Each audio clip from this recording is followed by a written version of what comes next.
नमस्कार दोस्तों, क्या आपने कभी सोचा है एक आम आदमी, आम जनता जिनके पास कोई भी पॉलिटिकल सपोर्ट नहीं है, उनका क्या होता होगा जब ये देश के कानून के खिलाफ लड़ने की कोशिश करते हैं? क्या होता होगा जब इन्हें कोर्ट कचहरी से भी कोई सहायता ना मिले और इन्हें देश की न्याय व्यवस्था पे ही निर्भर रहना होगा?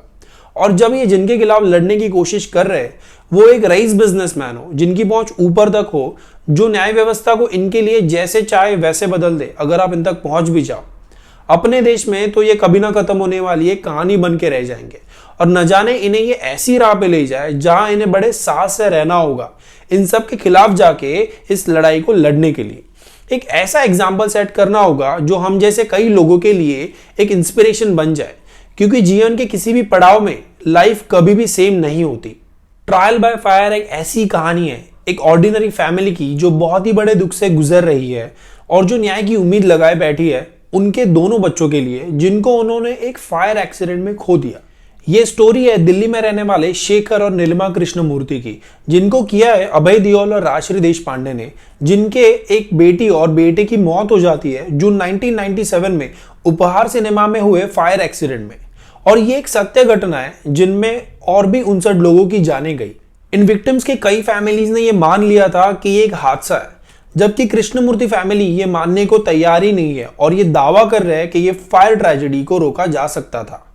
और इन सबके जिम्मेदार वो रियल एस्टेट टाइकून सुशील और गोपाल अंसल को मानते हैं, जिन्होंने उस वक्त एक पॉपुलर फिल्म के टिकट्स बेचने में ज्यादा इंटरेस्ट दिखाया और सिनेमा हॉल के सेफ्टी मेजर्स को नजरअंदाज किया। नवंबर 2021 में दिल्ली कोर्ट ने बंसल्स को 7 साल की सजा और 2.25 करोड़ का जुर्माना एविडेंस की छेड़छाड़ करने के लिए लगाया। और ये मुमकिन हुआ कृष्णमूर्ति और कुछ विक्टिम्स के फैमिलीज ने बनाए एक एसोसिएशन की वजह से, जो association of the victims of Uphaar tragedy के नाम से जानी जाती है।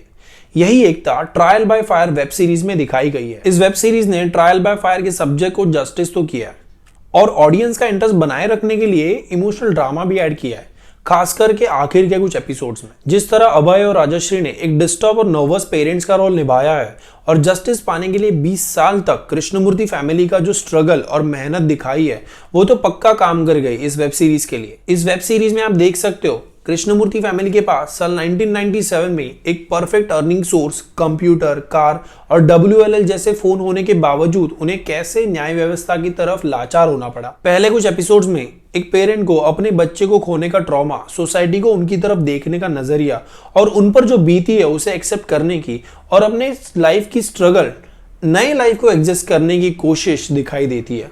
इसीलिए ये वेब सीरीज व्यूअर्स को शुरुआत से ही स्टोरी में एंगेज करके रखेगी। जैसे जैसे स्टोरी आगे बढ़ती है थोड़ी ऑफ ट्रैक होती नजर आती है, लेकिन लास्ट एपिसोड स्टोरी के एंड को काफी सेटिस्फाइड रखता है। इन सारे रियल कैरेक्टर्स के अलावा स्टोरी में कई और बड़े फिक्शनल कैरेक्टर्स भी है, पर इन फिक्शनल कैरेक्टर्स की स्टोरी थोड़ी इनकम्प्लीट दिखाई गई है या फिर इन्हें पूरा यूज नहीं किया होगा। जैसे कि अनुपम खेर और रत्ना पाठक शाह, जिन्हें 5वें एपिसोड में इंट्रोड्यूस किया गया, जिन्होंने कैप्टन मजिंदर सिंह भिंदर और उनकी फैमिली का रोल निभाया है। कैप्टन मजिंदर सिंह भिंदर, इन्होंने अपनी और अपने बीवी की और उनके 4 साल के बच्चे की जान सैक्रिफाइस करके 150 लोगों की जान बचाई। इनकी स्टोरी का कोई भी इवेंट वेब सीरीज में नहीं है, हालांकि इनको एक हेल्पलेस विक्टिम की तरह दिखाया गया। इतने बड़े एक्टर्स का कास्टिंग होते हुए भी इन्हें यूज नहीं किया गया और ना ही स्टोरी में इनका कोई खास योगदान रहा। अगर रत्ना पाठक शाह जैसे कास्ट को अवुट एसोसिएशन के एक मेंबर की तरह ऐड करते तो उनका रोल और भी इंटरेस्टिंग और जस्टिफाइड लगता। इसी तरह शिल्पा शुक्ला, जिन्होंने कृष्णमूर्ति के नेबर का रोल किया है, 1-2 एपिसोड के बाद जैसे गायब सा हो जाता है। एपिसोड 6 में एक इलेक्ट्रिसिटी बोर्ड वर्कर की स्टोरी दिखाई गई है, जिसे एक बलि का बकरा बनाया गया। इसी प्लानिंग में स्टोरी थोड़ी यहाँ वहां जाती नजर आती है और व्यूअर्स का इंटरेस्ट खोने लगती है। कोर्ट रूम ट्रायल्स थोड़े और दिखाते तो स्टोरी और भी बेहतर लगती। अवुट एसोसिएशन का सच सामने लाने का स्ट्रगल भी आधा अधूरा सा लगा। अवुट को प्रेजेंट करने वाले उनके प्रोसिक्यूटर किस तरह अंसल्स के डिफेंस लॉयर को मात करते हैं ये भी नहीं दिखाया गया। गवर्नमेंट और इन्वेस्टिगेशन ऑफिसर्स भी अंसल्स की तरफ होने की आशंका यहाँ नजर आती है, या फिर ऐसा कहा जाए कि स्टोरी का ये पार्ट भी पूरी तरह नहीं दिखाया गया। और इसी के साथ कोर्ट का अंसल ब्रदर्स को दोषी ना घोषित करना भी काफी इनकम्प्लीट सा दिखाया गया। वेब सीरीज में तो यही दिखाया गया कि इस फायर एक्सीडेंट के लिए अंसल ब्रदर्स ही पूरी तरह जिम्मेदार है।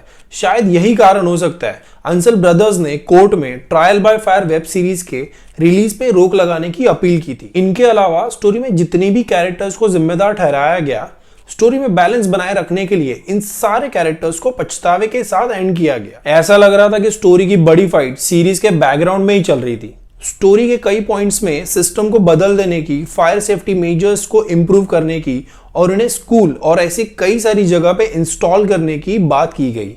इन पॉइंट्स पे थोड़ा और फोकस किया जा सकता था। लास्ट एपिसोड बहुत ही अच्छे से इस ट्रेजेडी का एक सेटिस्फाइड क्लाइमेक्स देता है। इस एपिसोड का स्क्रीन प्ले भी आपको काफी इफेक्टिव लगेगा, पर सीरीज का एंड भी काफी अनएक्सपेक्टेड सा है।